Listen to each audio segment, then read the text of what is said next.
बिस्मिल्लाहिर्रहमानिर्रहीम। रशिया में presidential election हुए हैं। व्लादिमीर पुतिन साहब 5वीं दफ़ा रशिया के प्रेसिडेंट इलेक्ट हुए हैं। तो करंट इशू है, इसके बारे में सवाल बन सकता है। तो इलेक्शन की डेट आपने याद रखनी है। 15 मार्च से लेकर 17 मार्च के दरमियान में इलेक्शन हुए हैं। 5वीं दफ़ा 5th टर्म के लिए पुतिन साहब इलेक्ट हुए हैं। 87% वोट लिए इन्होंने। ये परसेंटेज भी याद रखिएगा। इनके जो मुखालिफ थे निकोले साहब थे जी, इन्होंने 4.37% क्या लिए हैं जी, वोट लिए हैं। तो पुतिन साहब के बारे में थोड़ा सा हम देख लेते हैं। ये हकीकत में जिस तरह एक डॉन होता है उसकी तरह आपको पता ये बिहेव करता है। इसकी आप अक्सर आपने तस्वीरें देखी होंगी। कभी कराटे खेल रहा होता है, कभी जो है ना कबड्डी खेल रहा होता है, कभी कपड़े उतार के जो है ना जी वो घुड़सवारी कर रहा होता है। तो बॉडी शाडी दिखाता रहता है अक्सर ये। तो अक्सर ये न्यूज़ में रहता है, तो इसके बारे में सवाल बन सकते हैं। थोड़ा सा रशिया भी न्यूज़ में है, तो रशिया के बारे में भी हम जानेंगे कि यहाँ से सवाल कौन कौन से किस तरह से बन सकते हैं। पुतिन साहब को भी डिस्कस करेंगे। तो ये बेटा हमारे पास रशिया है, रूस का मैप है जो आज का रूस है। तो ये सारे का सारा जो है ना जी आपके सामने ये दुनिया का आपको पता है। रशिया जो है सबसे बड़ा मुल्क है, दुनिया का सबसे बड़ा कंट्री जो है रकबे के लिहाज से वो हमारे पास रशिया है, रूस है। 75% इसका जो एरिया है, यहाँ से मैं लाइन लगा देता हूँ, यहीं पे बना लें इस तरह से। यहाँ पे एक माउंटेन रेंज है रशिया में, इसका नाम है Ural mountain range. Ural mountain range, तो यूराल माउंटेन रेंज तकसीम करती है रशिया को। 25% इधर है और ये यूरोप में है। ये कौन सा हिस्सा है? 25% जो है वो यूरोप में है और 75% जो इसका एरिया है रशिया का वो एशिया में है। एशिया कॉन्टिनेंट में आप कह सकते हैं। पॉलिटिकली जो रशिया है वो किधर है? यूरोप में है। ज्योग्राफिकली इसका ज्यादा हिस्सा क्योंकि एशिया में है, तो इसे हम एशिया में काउंट करेंगे। और ये पूछता है यूराल माउंटेन तकसीम करती है रशिया को यूरोप में और एशिया में।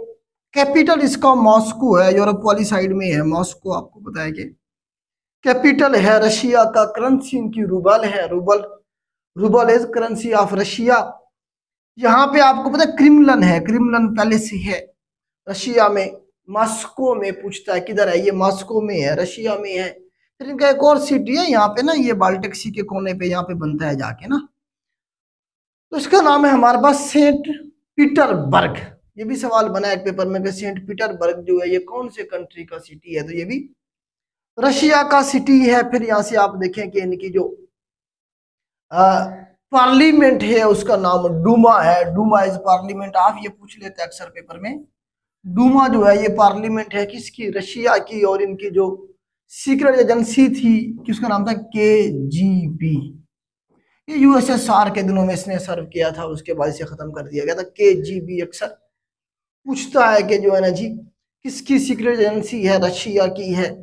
फिर यहाँ पे हमारे पास ये जो रशिया का इलाका ना ईस्टर्न साइड पे जहाँ पे ये पैसिफिक ओशन लगता है। अच्छा, रशिया के नॉर्थ में ये सारे का सारा ये आर्कटिक ओशन लगता है। आर्कटिक ओशन लगता है नॉर्थ में, नॉर्थ पोल पे होता है। तो ना इसके ऊपर कोई और मुल्क नहीं है। रशिया के ऊपर ओशन है आर्कटिक ओशन, जिसके बारे में हमने पढ़ा था कि वो सबसे छोटा ओशन है। और ईस्टर्न साइड पे इसे पैसिफिक ओशन लगता है। यहाँ पे अगर आप इसे मैप को देखें थोड़ा सा, तो इस साइड के ऊपर यहाँ पे हमारे पास बनता है USA, अमेरिका की रियासत अलास्का है। तो यहीं पे हमारे पास एक स्ट्रेट बनती है, पैसिफिक ओशन है, ये बेरिंग सी बनता है। तो यहीं पे हमारे पास बेरिंग स्ट्रेट बनती है जो सेपरेट करती है एशिया को नॉर्थ अमेरिका से, या फिर USA को रशिया से सेपरेट करती है। अलास्का आपको पता है जो रियासत है अमेरिका की, वो कभी हिस्सा थी किसका? रशिया का। रशिया ने 1867 में उसे बेच दिया था अमेरिका को। तो यहाँ से आपको क्लियर हो गया थोड़ा सा। इंटरनेशनल डेट लाइन को अगर आप देखेंगे तो वो भी यहीं से गुजर है, मतलब जो डेट हमारी चेंज होती है वो भी यहीं से पैसिफिक ओशन से गुजर रही है। स्ट्रेट ऑफ, यहाँ पे बेरिंग जो हमारे पास स्ट्रेट है वहां से गुजर रही है ये इंटरनेशनल डेट लाइन भी। फिर इस साइड के ऊपर ये जो इलाका है ना सारे का सारा रशिया का, ये कहलाता है बेटा हमारे पास साइबेरिया। साइबेरिया का इलाका है ये, आपको पता ठंडा इलाका है।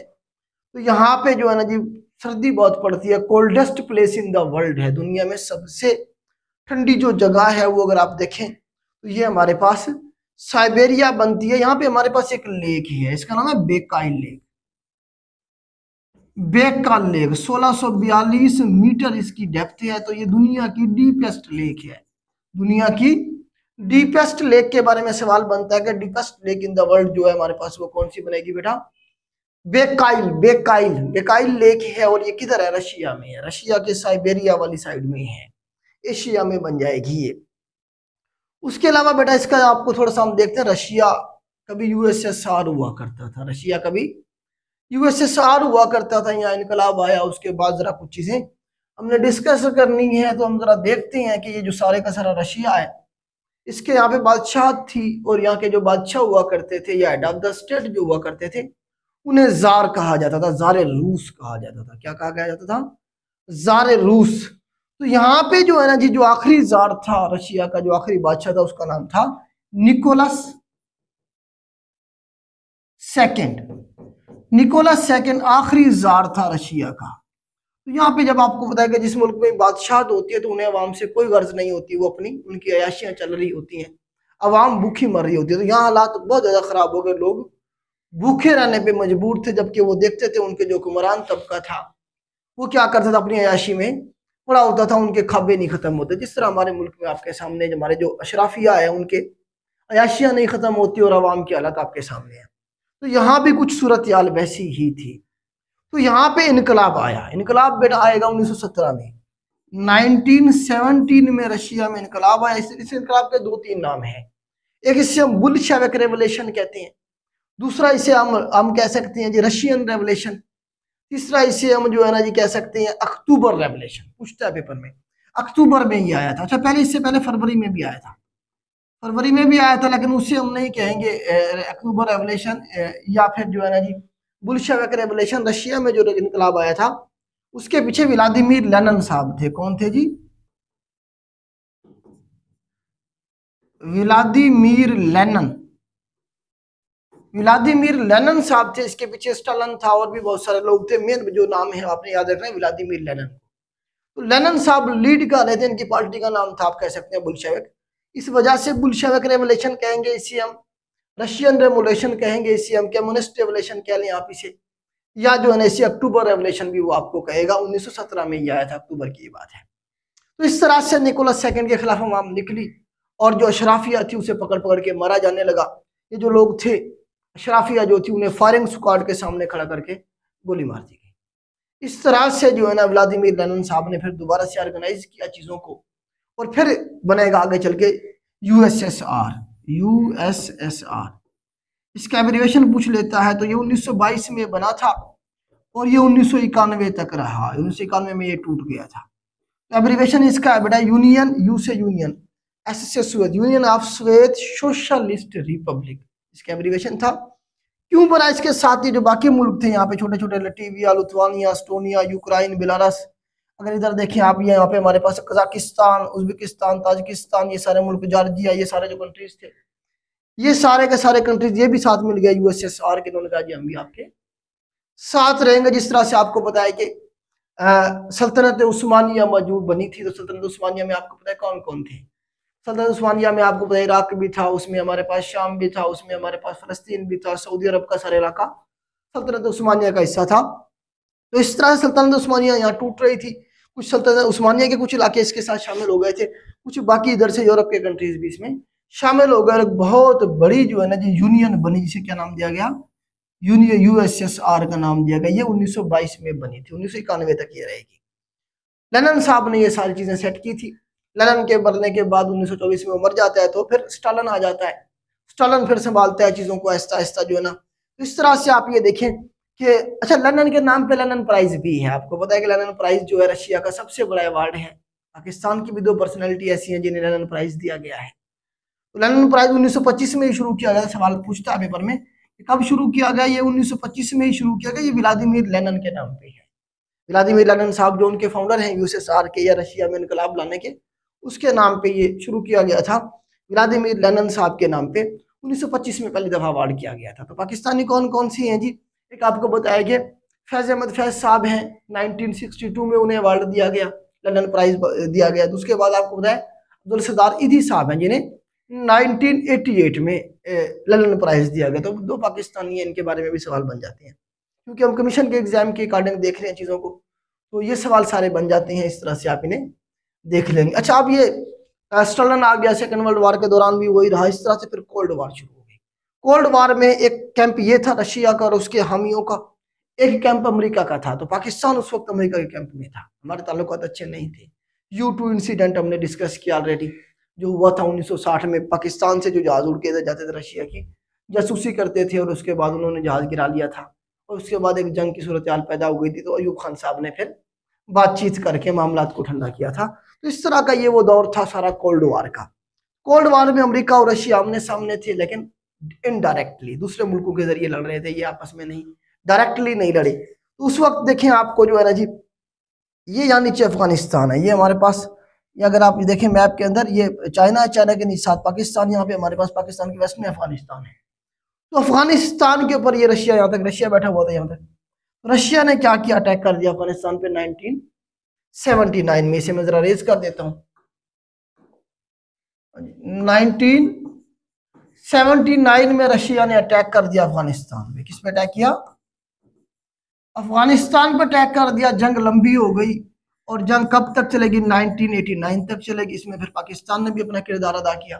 तालिबान को हमने सपोर्ट किया, जो इनके रशिया के मुखालिफ थे। अमेरिका ने सपोर्ट किया, सलाह दिया, पैसे दिए।